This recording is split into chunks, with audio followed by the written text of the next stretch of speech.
کائنات کے پیغمبر محمد الرسول اللہ صلی اللہ علیہ وآلہ وسلم نے فرمایا، اللہ کے نبی نے فرمایا، حدیث قدسی ہے، قال اللہ عز وجل یا ابن آدم تفرغ لعبادتی، اللہ خود فرماتے ہیں اے میرے پیغمبر میرے بندوں کو کہہ دیجئے تفرغ لعبادتی، میرے بندوں کو یہ حکم دے دیجئے کہ لوگوں اپنے آپ کو اپنے رب کی یاد کے لیے فارغ کر لیا کرو۔ تفرغ لعبادتی، اپنے رب کی یاد کے لیے، اپنے رب کی عبادت کے لیے اپنے آپ کو فارغ کر لیا کرو، ٹائم نکالا کرو۔ اس کا فائدہ کیا ہوگا؟ املؤ قلبک غنن، میں اللہ دو خوبیاں، دو آسائشیں، دو نعمتیں تمہیں عطا فرماؤں گا۔ جب تم اللہ کو یاد کرنا شروع کر دو گے، املؤ قلبک غنن، نمبر ایک تو یہ ہے کہ میں اللہ تمہارے دل کو غنی کر دوں گا، امیر کر دوں گا۔ وَيَدَيْكَ رِزْقًا، تمہارے ہاتھوں کو میں رزق سے بھر دوں گا۔ اور اگر تم نے مجھے یاد نہ کیا، میرے قرآن کو نہ پڑھا، نمازوں کے لیے چل کے نہ آئے، اپنی زبان سے اپنے رب کو کثرت کے ساتھ ذکر کر کے نہ پکارا، تو دو سزائیں بھی تمہیں ملیں گی۔ املؤ قلبک فقرا، نمبر ایک میں تمہارے دل کو فقیری سے بھر دوں گا۔ وَيَدَيْكَ شُغْلًا، بیکار اور بے مقصد کاموں میں تمہیں الجھائے رکھوں گا۔ تم بالکل کامیابی کے قریب پہنچو گے، کامیابی تم سے کیسے چھن کے جائے گی تمہیں پتہ ہی نہیں چلے گا۔ تمہارا کوئی کام ہونے ہی والا ہوگا، تم نے اپنے رب کو اپنی یادوں سے نکالا ہوا اگر ہوا، تمہارا کوئی کام بالکل ہونے کے قریب ہے، اللہ ایسی رکاوٹیں پیدا کر دے گا تم دیکھتے ہی رہ جاؤ گے۔ اور اگر تم نے اپنے رب کی یاد سے اپنے آپ کو مصروف کر لیا تو اللہ تعالیٰ تمہارے لیے وہاں سے رستے نکال دے گا کہ جہاں سے تمہارا وہم و گمان بھی نہیں ہوگا۔ لوگوں، ذکر کا مفہوم، اللہ کی یاد کا مفہوم انتہائی وسیع ہے۔ اگر آپ یا میں یہ سمجھتے ہیں کہ قرآن پڑھنا اللہ کا ذکر ہے، یہ بات ٹھیک ہے، لیکن صرف قرآن پڑھنا ہی اللہ کا ذکر ہے، یہ بات ٹھیک نہیں ہے۔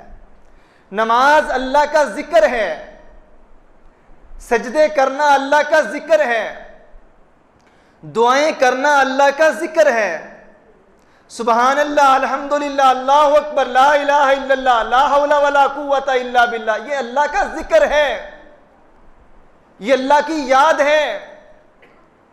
لیکن قربان جائیے اللہ کے قرآن پر، محمد کے فرمان پر صلی اللہ علیہ وآلہ وسلم۔ ایک مسلمان اگر صبح سے لے کر شام تک، رات اپنے بستر پر آنے تلک اپنا ایک ایک قدم، ایک ایک عمل اس طریقے پہ ڈھا لیتا ہے جو طریقہ اللہ کے قرآن نے یا محمد الرسول اللہ کے فرمان نے بتلایا ہے، تو گویا صبح سے لے کر شام تک وہ اللہ کے ذکر کے اندر ہی ہے۔ اگر کوئی انسان کسی دوسرے مسلمان کی خیر خواہی کرتا ہے، اس کو خوش کر دیتا ہے، تو یہ بھی اللہ کی یاد میں ہے۔ کسی کا بھلا کر دیا، یہ بھی اللہ کی یاد میں ہے۔ کسی کی تیمارداری کرنے کے لیے چلا گیا، یہ بھی اللہ کی یاد میں ہے۔ کسی کو دیکھا بھوکا ہے، کھانا کھلا دیا، یہ بھی اللہ کی یاد میں ہے۔ کسی کو دیکھا فاقوں کی زندگی گزار رہا ہے، چھپ چھپا کے، دبا کے، بغیر کسی کو دکھائے اس کی مدد کر دی، یہ بھی اللہ کی یاد ہے۔ میں نہیں کہتا، حدیث قدسی ہے، نبی کریم صلی اللہ علیہ وآلہ وسلم نے فرمایا ان اللہ، بے شک اللہ تعالی کل قیامت کے روز اپنے بندوں سے یہ سوال کرے گا، اے میرے بندے، میں بیمار تھا، تو نے میری تیمارداری نہیں کی۔ غور سے سنیے گا حدیث کو، حدیث کے معنی سے زیادہ حدیث کے مفہوم پہ غور کیجئے گا۔ اے میرے بندے، مریض تو، میں بیمار تھا، تو نے میری تیمارداری کیوں نہیں کی؟ انسان حیران ہو کے پوچھے گا، اے اللہ انت رب العالمین، اے اللہ آپ تو رب العالمین ہیں، لوگوں کو شفا دینے والے ہیں، اے اللہ آپ کیسے بیمار ہو سکتے ہیں؟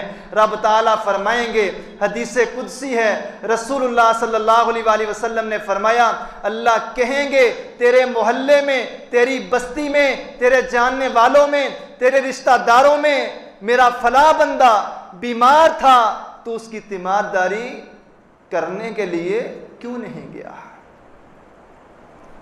اگر تو اس کی تیمارداری کرنے کے لیے چلا جاتا لوجدت، تو مجھے اپنے اس بیمار بندے کے قریب پاتا۔ کتنی بڑی بات ہے، اگر تو اس کی تیمارداری کرنے کے لیے چلا جاتا تو اس کے لیے نہیں بلکہ اپنے رب کے لیے جا رہا تھا۔ اور حدیث کے دوسرے الفاظ ہیں، اے میرے بندے، میں بھوکا تھا، تو نے مجھے کھانا نہیں کھلایا۔ انسان پھر حیران ہو کے پوچھے گا، اللہم انت رب العالمین، اے اللہ آپ تو رب العالمین ہیں، اللہ آپ تو ان چیزوں سے بہت دور ہیں، آپ کو تو کھانے کی پینے کی ضرورت نہیں ہے۔ اللہ پھر فرمائیں گے، تیرے علم میں تھا، تو جانتا تھا میرا فلاں بندہ بھوکا تھا، اگر تو اس کو کھانا کھلا دیتا تو مجھے اس کے قریب پاتا، تو کھانا اس کو نہیں بلکہ اپنے رب العالمین کو دیتا۔ پھر ایک الفاظ ہیں، اللہ کے نبی صلی اللہ علیہ وآلہ وسلم نے فرمایا، اللہ پوچھیں گے، اے میرے بندے، میں پیاسا تھا، تو نے مجھے پانی کیوں نہیں پلایا؟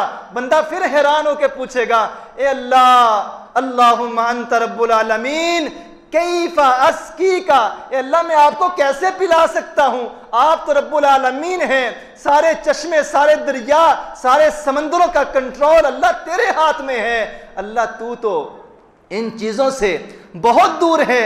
اللہ فرمائیں گے، میرے بندوں میں سے ایک بندہ پیاسا تھا، تجھے پتا تھا اس کو پیاس کی ضرورت ہے، پانی کی ضرورت ہے، اگر تو چند گھونٹ اس کو پلا دیتا تو آج تیرا رب تجھ پہ راضی ہو جاتا، اور اس کے بدلے میں اللہ تجھے اپنی جنت میں بیچ دیتا۔ کرو مہربانی تم اہل زمین پر، خدا مہرباں ہوگا عرش بری پر۔